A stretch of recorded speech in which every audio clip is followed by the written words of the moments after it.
power of personal branding. I mean, here we are in 2025. Why personal branding is no longer optional and how executives can leverage it to build influence and attract high value opportunities. A lot of people out there, they think they could just get by with a basic LinkedIn profile. They can get by with some things that people don't often think about. Like you think about talent retention, talent acquisition. It's like if there's somebody that's a rock star A player out in the market and you're trying to get them on your team as a corporate exec, if they go out there and they see nothing, a lot of people, they confuse personal branding, executive branding. They're like, it's this very convoluted concept. I have a lot of people that come to me and they're like, what about AI? What about all this crazy competition? And the simple answer to that problem is that how do you and your team at Brand Alchemy help top leaders land 5-figure speaking gigs, secure VC investments, and launch best-selling books? Essentially, so I've worked in a number of different realms on the internet, selling a lot of digital products, and start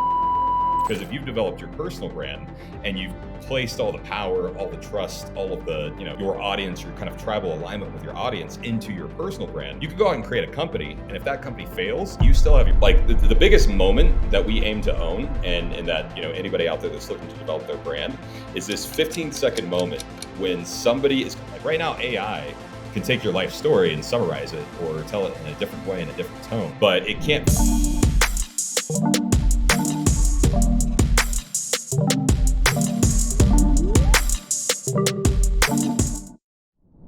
Welcome to another episode of Boardsi Leadership Talks. I'm your host, Martin Rowinski, and today we have a powerhouse guest joining us, Carey James, a CEO and co-founder of Brand Alchemy.io. And Kerry has built a reputation as one of the top experts in executive personal branding, helping authors, speakers, and founders scale their brands to 7 figures and beyond. With over 10 million plus in revenue generated, Kerry has worked with New York Times best-selling authors, top YouTube influencers, and renowned industry leaders to transform their brands into magnets for opportunity. His expertise spans across sales, psychology, high-profile recruiting, AI, investor relations, and high-ticket closing. And today he is here to share how personal branding, which is one of my favorite topics, can be the ultimate growth strategy for executives and entrepreneurs alike. Kerry, welcome to the show. Awesome. Thanks for having me here, Martin. Really excited to dive in today and to speak and understand more the Boardsi community, just, the people that you've been working with and been, interviewing in the past and all the insights that they have to share. I'm glad to add to the pool here. So I'm super excited. As you know, I'm passionate about executive branding. I personally know what it can do for a company, not only for selfish reasons, but there's so many benefits, and we'll dive into all of that. And to start it off, the power of personal branding. I mean, here we are in 2025. Why personal branding is no longer optional and how executives can leverage it to build influence and attract high value opportunities. Talk about it. Let me know. Tell me. Yeah, no, it's a really great question that almost every single client that I work with that they ask about is like, especially in 2025 these days. A lot of people out there, they think they could just get by with a basic LinkedIn profile. They can get by with a resume summary. And because it's been working for decades and decades, people just update your LinkedIn. That's all you got to do. But in the new age, in 2025, with everything from AI influencers to real influencers to everybody and their mom being on TikTok, et cetera, it's just not cutting it anymore. And there's actually, I don't know the exact sources and stat numbers. I could send them over to you. But there's actually really great research that's been put out just over the last couple of years on how executive personal branding, significantly increases your chances of landing both opportunities if you're looking to work, in a corporate, to work for a company, with a company, et cetera. But also, some things that people don't often think about, like you think about talent retention, talent acquisition. Somebody that's out there, and I think it was McKinsey or Deloitte that had a report on this recently. It's like if there's somebody that's a rock star A player out in the market and you're trying to get them on your team as a corporate exec, if they go out there and they see nothing about you online and they don't know anything about your brand and you're just kind of a nobody, versus somebody else that they've read their story, they understand like this is the person I want to work with, like this is a superhero to me. People want to work for their heroes. And there's actually data to suggest that they'll even take a pay cut to work for somebody they admire, they look up to, et cetera. So you can actually, it's a talent acquisition tool that not a lot of people realize, developing your branding. So that's just one silo there where it makes a huge difference, especially in 2025 and beyond. People, they either work for Elon Musk because they like him, or they never work for him because they hate him, that kind of thing, because he has a brand at the end of the day. Yeah. And, you hit on a point that has stuck with me and Boardsi, because when we first started Boardsi, we didn't do any executive branding. We didn't publish any biographies for our executives. We didn't even really know much about it. It is 7 years ago. But as time went on and we had enough data, we did some of our own statistics inside, try to figure out like why out of these 40 executives did this company pick these 5 to interview. They didn't even want to interview the other 35. And what we found was those executives were not only, had a better, cleaner, more updated LinkedIn, like you said, because not everybody updates their LinkedIn, just FYI. But when somebody Googled those names, they were easy to find, and they saw articles written by them, and they saw maybe their website, personal website, and they just felt like that person was a thought leader and they stood out. And that's why they got the opportunity for an interview for a board position or an advisory role. So it is extremely important. Yeah, and it's basically, it's like a lot of people that confuse personal branding, executive branding. They're like it's this very convoluted concept. Yeah. I like to think about things really really simply. I actually could tell you more about my story in a minute, but I come from a neuroscience background. I was when I was in university and studying in research labs, et cetera, I was really fascinated with evolutionary psychology and how basically everything that human behavior today, it all stems from our evolutionary environment of, say, 100,000, 200,000 years ago, where we lived in villages. We lived in these small groups of people, and everybody in the village knew each other. They had a reputation built up throughout their lifetime, and that reputation was their personal brand. Branding is not a new thing. This thing has existed for millions of years, since the beginning of humans. So when I think about, how are people out there being competitive in the market, and how they're acquiring talent, how they're getting jobs, how they're getting board seats, it's like, just go back to your evolutionary environment. It's like, did the people in the tribe, were they able to know that you had demonstratable, visible experience in your craft? If you were the hut builder in the tribe, it would be way better to be a known hut builder that has references and other people are like, hey, this guy built me a hut, it was the best hut ever, versus the guy nobody's ever heard of. And a lot of people, they get this, it's like, why do I need this? What does it really matter? The big giant billion person, LinkedIn platform. But that's all it is at the end of the day. It's people knowing who you are. It's having visible, demonstratable experiences, like proof that you're out there and you're doing something and being somebody. A lot of people, they think just because they've had a career of 30 plus years, being some big shot at a big corporation, that's not enough these days. People have to see that you've done these things throughout your career. They have to have evidence with their own eyes of you being on a stage, of you, being on a TV show where you're invited as a guest, et cetera. And it's a competitive advantage, especially nowadays. I have a lot of people that come to me and they're like, what about AI? What about, all this crazy competition? And the simple answer to that problem is that, there's going to be, within the next couple of years, there's going to be AI agents running Fortune 100 companies that are going to be running the entire thing. And the only thing that humans are going to be able to do to compete is to own their fingerprint, to own their unique identity. Because that's that you could sue an owner of an AI bot if it's pretending to be you. You could sue somebody else if they're pretending to be you. It's the only thing that you have at the end of the day that is unique, that is scalable, that is, going to get you. It's like basically owning your story, your brand, your values, Your mission, your vision, all of that. So, that's what a lot of people say. And it's like, if you want to compete, if you want to be relevant in the next 3 years, you got to understand who you are, and you have to convey that successfully online.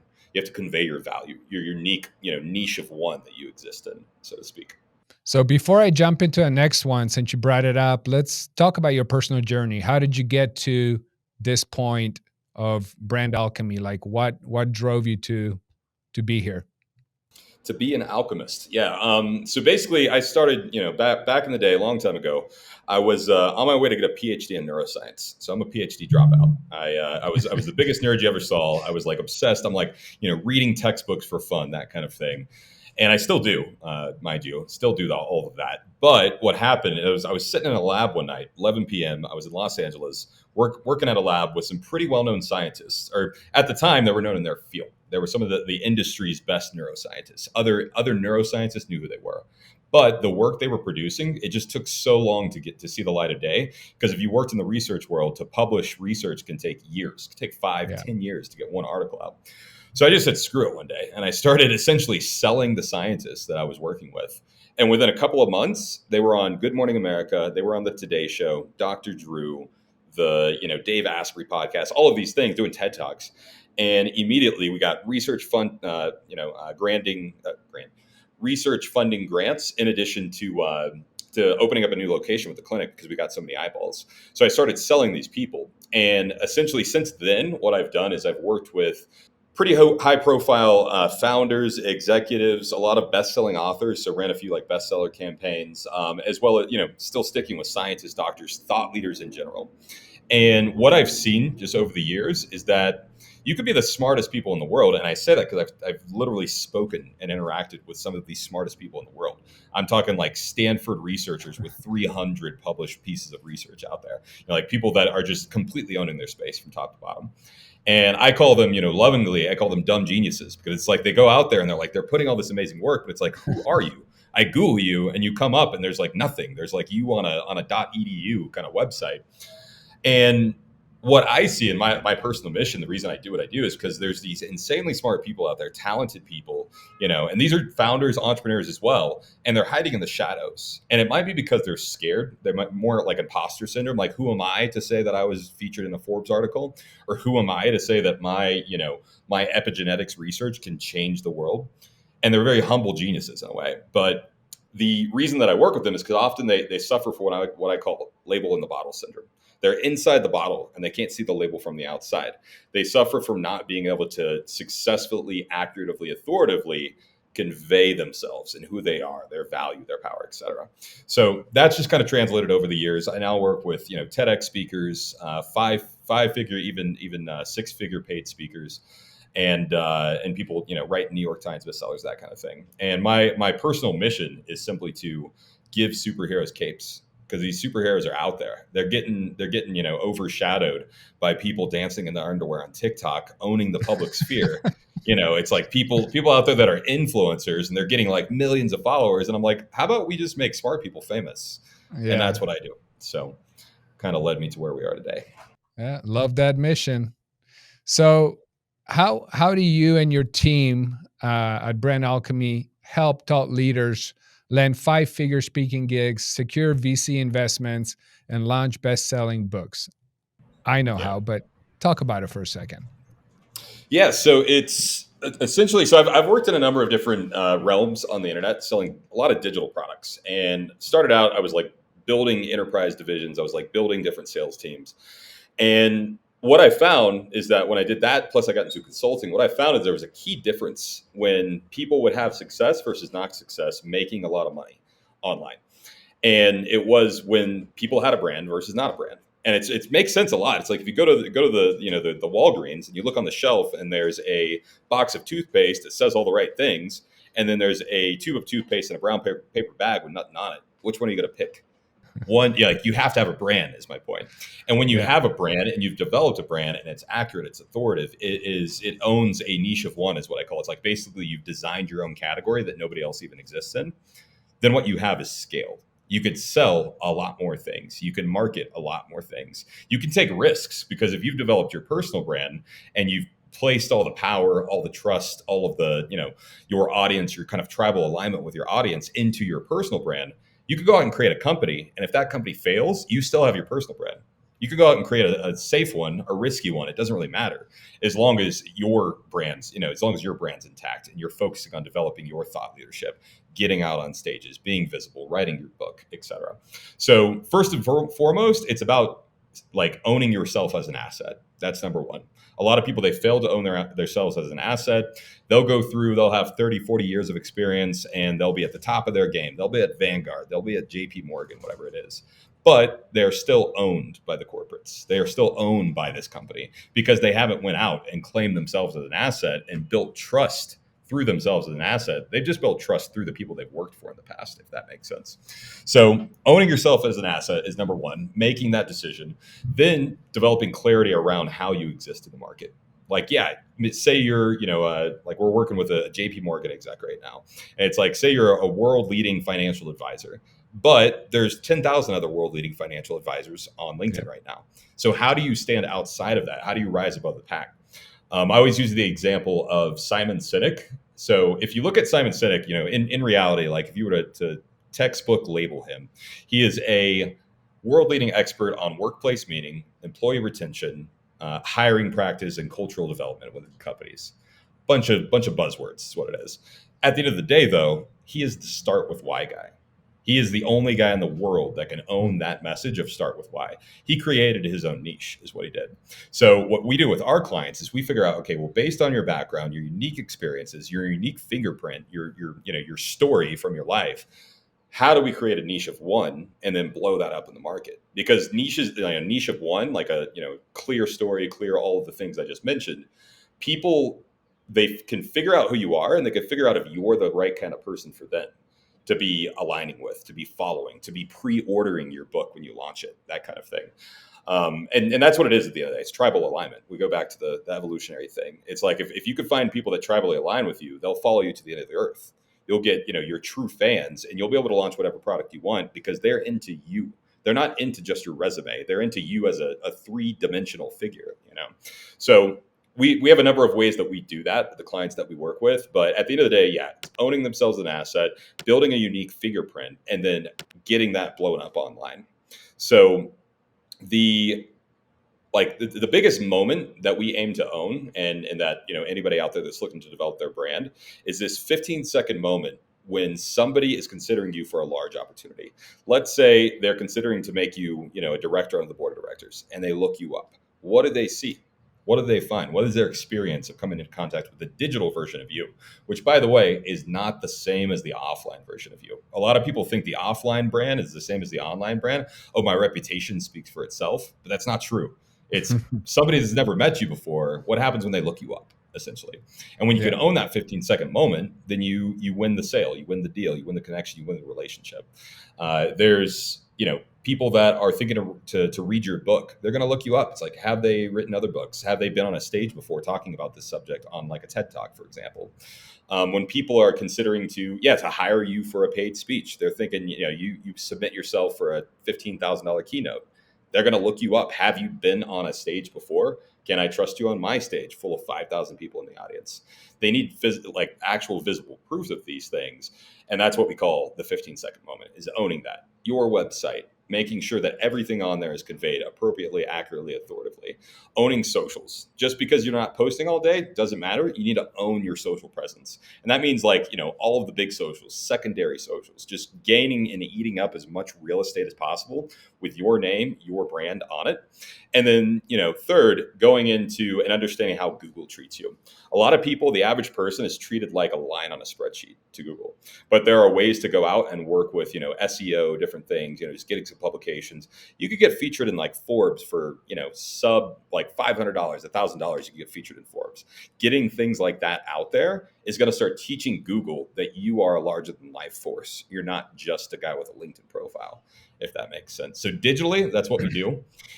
After the digital brand is developed, it makes our clients a lot more able to get these bigger opportunities. So then we go out and we start doing more PR. We start doing more speeches. We start doing, podcasts is a big one. Podcasts, a lot of the time, unless you're visible, and I'm talking like top 1%, like these people that it's life-changing. If you get on their podcast, it'll change your business and life forever. To be able to be considered for those opportunities, you have to have a presence. They're going to look you up. If all you got is a LinkedIn, you're never going to get there. You could be literally the smartest guy in the world, literally genius, but it doesn't matter unless you have an actual presence and easy to understand brand online. After that, it's like a compounding flywheel is essentially what takes effect. Is after you get these components locked into place, then you get bigger, high profile opportunities. And then those opportunities feed back into your brand. You rebrand. You say, okay, I'm not at this next echelon now. And essentially you just keep compounding up until you're golden, top of the echelon. And I love, I might go back for 1 second. I love that you use the example of, we used to be in villages And, then, bigger cities, but you still knew everybody. I mean, back in the day before internet, that was what we did, right? We went out and Mhm. socialized, and didn't matter the age, kids or grown-ups, but you socialized and you stayed in a certain circle. But ever since internet, that world has become huge, and now we don't care Yeah. where we hire from. Who do we? It's a huge world. It's not just, if you're looking for the best of the best. I'm not just looking for somebody here in Vegas. I want to find the best person for the company. They can work remote for all I care, as long as they're going to do the best job. So you're right. I mean, without branding Yeah. online, when we live online, you got to be visible online, which unfortunately is not a village anymore. It's a huge world out there. Yeah, So and this is why it's one of my favorite ways because like you look at marketing for example, like there are companies that spend billions a year in marketing, but every single marketing manager, marketing copywriter, whatever it is, the people running these campaigns, the first thing they do when they go and build these marketing campaigns, they figure out one human to talk to. They figure out an avatar, just like you should be doing for your own brand. And that's where it's like I often it's like I push back on this whole this big wide world. It's so big and it's so it's complex and it's confusing, etc. People do want to work with the best in the world, and the way that you get an individual person is by speaking directly to them. yeah, People say it's business to business, business to consumer. It's none of that. It's human to human is how sales are made. And if you're able to figure out how to speak to, and you look at 7 billion people in the world, if you pick a small fraction of a percentage and you speak directly to those people through your brand, through your marketing, through whatever it is you're trying to do, then you're going to capture all of them. You don't go out and say, how do I speak to a billion people? You go out and you say, how do I speak to the one or two or three people that I know is going to mean the most for my growth and trajectory? Books aren't written for the millions. They're written for, usually they have like one person in mind. Like, I'm writing it for this exact, yeah. I used to run a leadership consulting company, and we had Burnout Bruce. He's one of my favorite avatars. Burnout Bruce. I was like trying to, how do we get Burnout Bruce from burning out? And he's like this fictional character, but every single thing we wrote was for Burnout Bruce. And when you zero back in and realize that there might be 7 billion people out there, but realize you're really just writing and you're targeting and you're tribe aligning with individuals. And if you capture them, then you capture the wider audience, if that makes sense. Yeah. That makes sense to me. How I want to jump into, since you brought up neuroscience, and obviously that's your background, the neuroscience of influence and peak performance. How does your background right now, a background is applied to psychology and neuroscience, helps your Mhm. clients craft narratives that engage, inspire, and convert? Yeah, I mean, there's a lot of pieces, and it does go back to this tribal piece. It's like human beings at the end of the day, our brains are not built for the internet. Our brains are not built for even writing. If you think about it at the end of the day, that's why you have dyslexic people, etc. At the end of the day, our brains are built for storytelling and music. Actually, music's been around for 100,000 years. Pretty much. And back in our days, we would, the way we would convey information between generations, between tribes, between different groups of human beings is we would tell stories. So that's why, like right now, I'm a big fan of parables, like business parables. If I'm wanting to learn a new business concept, I go out and immediately find the parable that explains that concept. You can have the world's best business advice ever, like the most life changing business advice in a book. But if it's not in a story format, then nobody understands it. This is how New York Times bestsellers are made. It's because they take novel ideas, cutting edge ideas, but they tie them to narratives. They tie them with examples, with anecdotes, etc. So, kind of a higher level way to tie this in, like how does the brain work? It says like just understand our brain thinks in stories. We have to have context to a situation for the actual information, for the value to be encoded into our mind. So if there's anything you're trying to do, if you could turn that into a story, people are going to get it. It's going to be a lot easier. That's why a lot of people, they have like what's called the story brand framework. If you could build a brand making your client or your audience the heroes of a story and build it as such with your services, your value, et cetera, then you're gonna win them every time because they get it. It's like one of the ways I always figure out if I've successfully conveyed a client's value or like built their brand is I always think about like the fictional networking event. It's like if I met you today at a networking event and we spoke for like 5 to 10 minutes, and you were telling me a story about something you did and how that affected you in your business, your decisions, or something like that. And then the next day, I was able to actually successfully convey the same thing back to somebody else. I'm like, oh, you got to meet Martin, the guy from, the guy from Poland that did this thing. He's awesome. It's like, that is a story that I'm telling them. I'm not telling them Martin has a PhD in X, Y, and Z. It's like, it's not like a list of a resume. It's the story of that human. So long story short, it's like, does it pass that networking event test? Can I go and take the story that you told me and sell you to a room full of 20 people that I meet at the drop of a hat? And that's when you have a great brand. You know these people. You meet them all the time. You meet them at an event or you hear them speak and you're like, oh, the guy that did the thing. Yeah. And they're like, yeah, the guy that did the thing. So you get it. Yes. No. Storytelling it's so powerful. So yeah. It's I know when I did my speaking, that's what captured everybody was the story. That's what they all wanted to talk about with me afterwards was the story. They didn't care about the other BS. And it's this 5-second moment, which I'm sure you successfully conveyed when you were telling your story. It's a 5-second moment that you're looking for, and this is like, and the reason I say this because a lot of people that are like this kind of like it's an epiphany moment for them. A lot of people when they go out and they try to build their brand, they try to give it their whole life story, like from this, from that, every single thing, which is great, but you're not the way that you get people sold or that you influence people en masse is being able to understand, depending on the audience, like your 5-second moment can change, but depending on the audience, it's like, what is the 5-second moment in your life where you had to make a decision or you had to react in a certain way? And that reaction or decision showed signs of what your values are, of if they're like, you're the kind of person that this person wants to be like. You had a crossroads and you chose the right path instead of the left path. And when you can tell that story, that 5-second moment, what you're doing is you're transporting your audience into your mind, into that moment. And you tell, you really get graphic with it, describe the 5-second moment for, 10, 20 minutes. And then what you're going to do is you're going to capture them. They're going to tribe a line. They're going to be like, I would have did that too. I want to be that guy, that kind of thing. So it's storytelling is not just powerful. It's when you hone in and you actually carve out what is that moment that changed your life that's relevant to your audience. So. It's awesome. And speaking of tribal now growth to internet, like I mentioned, and now growth into AI, what do you think about AI and branding and the future of digital influence? Yeah, no, it's a question me and my team ask every day. It's like there's something like I have worked in tech sales, worked in that that space, and right now I think a lot of people they are under the impression that AI will solve everything.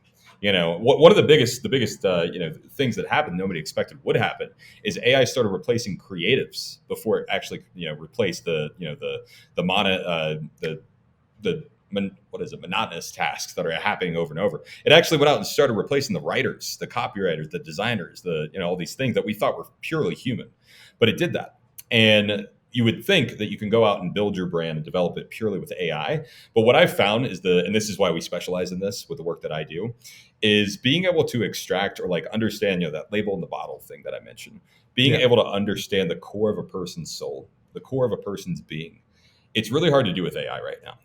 Maybe a year, maybe 2 years we'll get there, and being able to I call it extraction. It's like to be able to extract their story, that exact 5-second moment. Like right now, AI can take your life story and summarize it or tell it in a different way, in a different tone, but it can't figure out what is that 5-second moment for you that's going to ignite your audience and get them, to think about you in a different light. So number one, on that side, I think AI is going to be short for a little while to be able to successfully, understand the depth of the human being. In terms of the actual expression of things, though, like that is not only a cool thing to have, it's a necessity. Like you got to be utilizing AI, especially as you're coming up with your brand. There are so many tools. Like you could do 80, 90, 95% of your content, for example, with AI. You got to edit it and make sure it's purely you. It's your actual DNA. Yeah. But all of these things, like for example, we build clones of every one of our clients. We build them like an actual GPT AI clone of that individual, and they can go out and then say, "Hey, write me a book on this topic in my voice." But you're still going to have to do the last mile. It'll know the concepts, the chapters, all these things, and it'll know your history and it'll know your anecdotes. But you have to go in and make it human. So I would say my personal position and stance on AI is 80, 90%, but humans need to own the last mile. And I think that's going to be the case for the next 5 to 10 years. It's like humans are still going to need to be that last final touch. So. Yeah, it's a great enhancement, helps out, but it definitely still needs a human touch for sure. Yeah, and it's really important because I like what I am, fearful to see, and what I've seen people do is they've gone out there and gone way too much AI. Like they let AI write all of their content, write every single piece, and just like AI to the moon. Where I'm like, you're that unique fingerprint that we were talking about earlier. It's Gets lost. absolutely vital because if you go out there and you become another, drone in a sea of AI content, then you're going to go nowhere. But if you could go out there and just be a unique human, and what it is vulnerability at the end of the day is actually understanding, who you are, how you can be more vulnerable with your audience because they connect to that. And AI can't be vulnerable, but you can actually share like, hey, this is the time that I opened a company and it completely failed. Let me tell you the story about that, kind of thing. That's awesome. Kerry, this has been an incredible conversation. I love it. I can spend hours on it, but we're coming close to an end.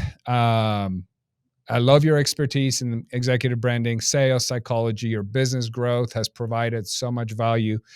For those who want to take their personal brand to the next level, you need to connect with Kerry at brandalchemy.io and get a free brand audit. Is that okay if I offer that? Please, yeah. We offer. We'll go and build an AI or an audit with real humans, not AI, and we'll audit you live with a human being. That's what we'll do. Yeah, check out where you stand. And before I close out, anything else you want to say? Anything else you want to drop? Any other connections? LinkedIn? What do you prefer? LinkedIn and Instagram are the best. I'm LinkedIn /Carey James Official, Instagram /Carey James Official. Feel free to reach out. I can geek on this stuff all day. Send me a voice note, whatever you want to do. And yeah, I'll just leave you on a closing thought. It's just like, understand that your personal brand could be the most valuable asset available to you in your entire career if you own it. Awesome. Thank you for joining us. And to our listeners, stay tuned for more leadership insights on the next Boardsi Leadership Talks podcast. Thanks, Kerry. All right. Cheers, guys. Thank you for tuning in to Leadership Talks. Don't forget to subscribe for more insightful conversations with industry leaders. Your support means a lot to us.